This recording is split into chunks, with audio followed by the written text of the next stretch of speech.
My name is Matikela. Welcome to my YouTube channel. So there is a rule in criminal law that never changes, guys. There is a rule that never changes.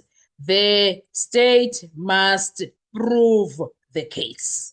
The state must prove the case, not suggest it, not search for it, not ask the accused to help build it. But in this moment, that line got crossed, Gesana.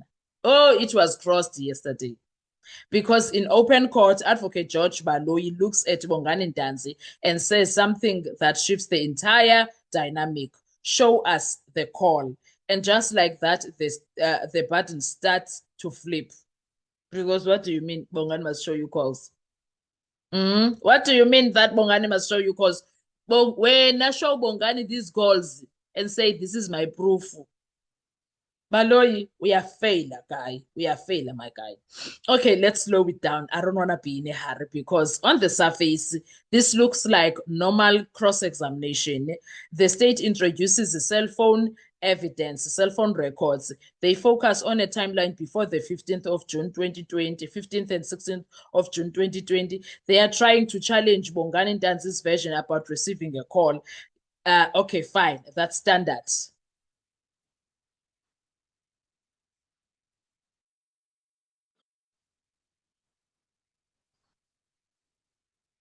Okay, fine. Okay, fine.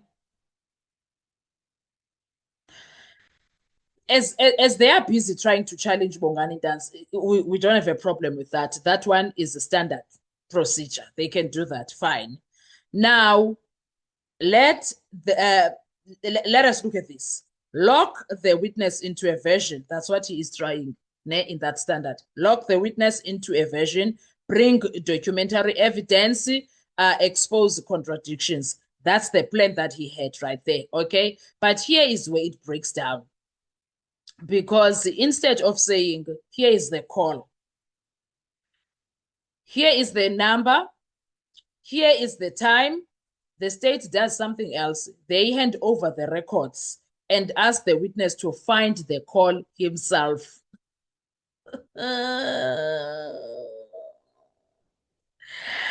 This is where the courtroom shifted because Ntanzi doesn't panic, he chills. He doesn't guess. He doesn't try to fix the state's problem. He stay still, like, okay, what is this? What you saying to me now? And his response is very simple, guys. Cold, direct, controlled. That's what he did there. You say I received a call. Show it to me. Don't ask me to show you a call. Don't you dare. But one times it's disrespectful. One times it's disrespectful. God, fair too.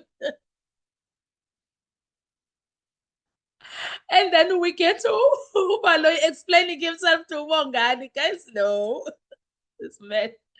This man, Ubongani now gets Baloyi to explain himself to him. Oh my God. But that was devastating.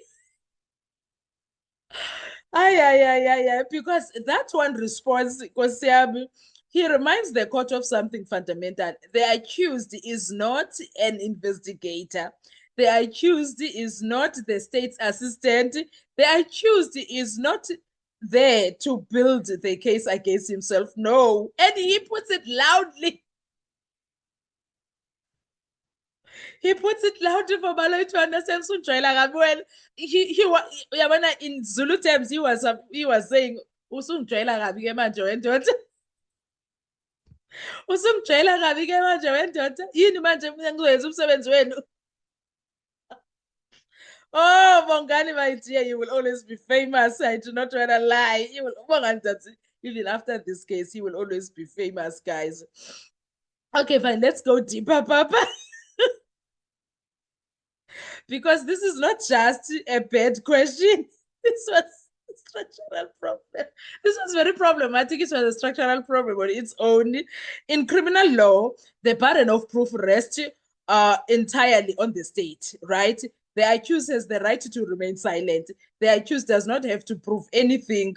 So when the prosecutor says, show us the call, what do you mean, sir? What do you mean? Sir, what do you mean? What the court is hearing, okay, fine. A competent court will be hearing we have records, but we cannot point to the evidence ourselves. A competent court will be hearing that. Judge Erasmus was going to say, are you asking the accused to assist you prove your case against him? And that creates three dangerous cracks. One, evidential weakness. If the call exists, it must be clearly identifiable. If it is not, then the record is noise, not proof. Secondly, credibility risk.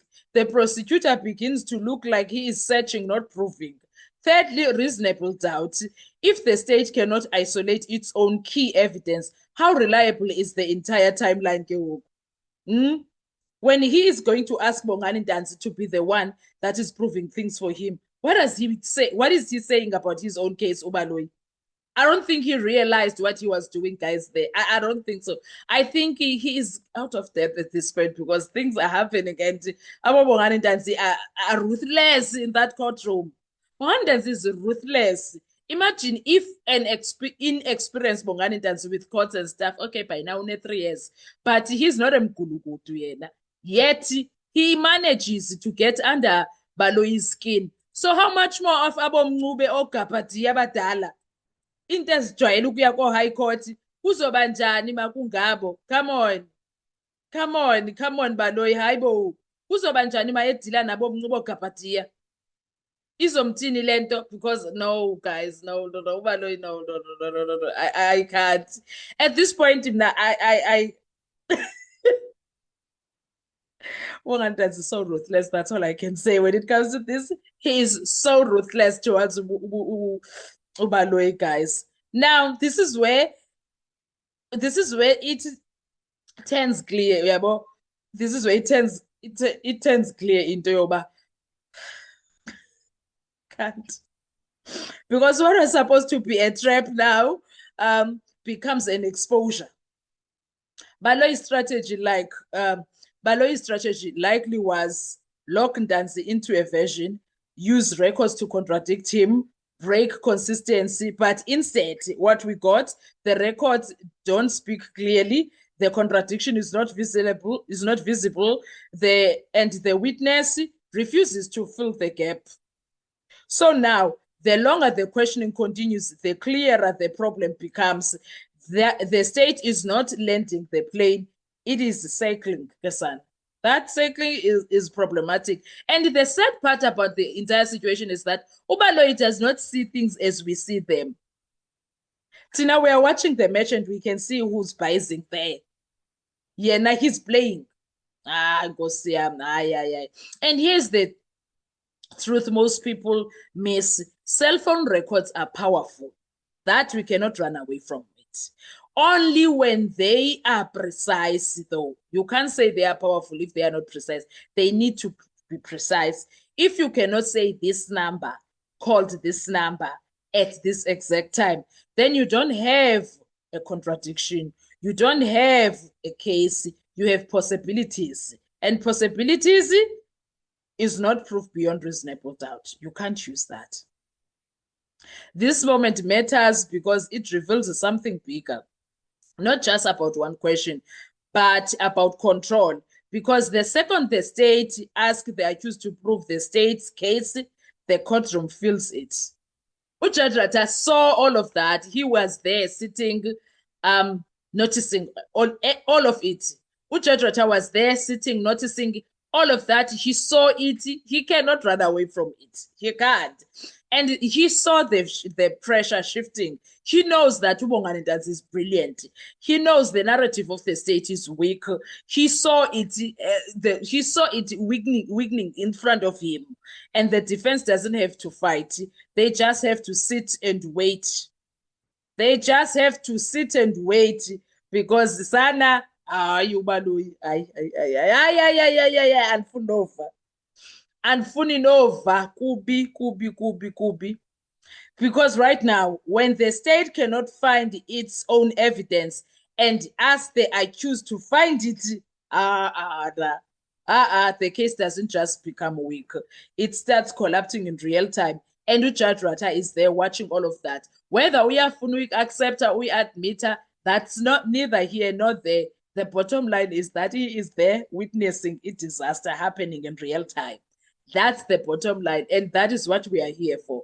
Ubongani Ntanzi telling him, ungijwayela kabi wena. Baba, ungijwayela kabi wena. Ungijwayela kabi. Usufuna mina ngiprove case yakho. Uthe mina la, ngibulela umuntu, or I was part of i-plan yokubulawa komuntu. Prove ukuthi me, I killed someone. Prove it. He's failing. Hayi Nkosi yami. Give up. I give up. I give up, honestly. Anyway, guys, when I'm on your side, what were your thoughts? How did you feel when that interaction was happening? Because that one had me on the floor. I was cracking like nobody's business. I was sitting here cracking like nobody's business because what the hell? Oh, what the hell, my dear? What the hell? Hey, I'll see you on our next video. Let's talk in the comment section. Thank you so much. Bye-bye.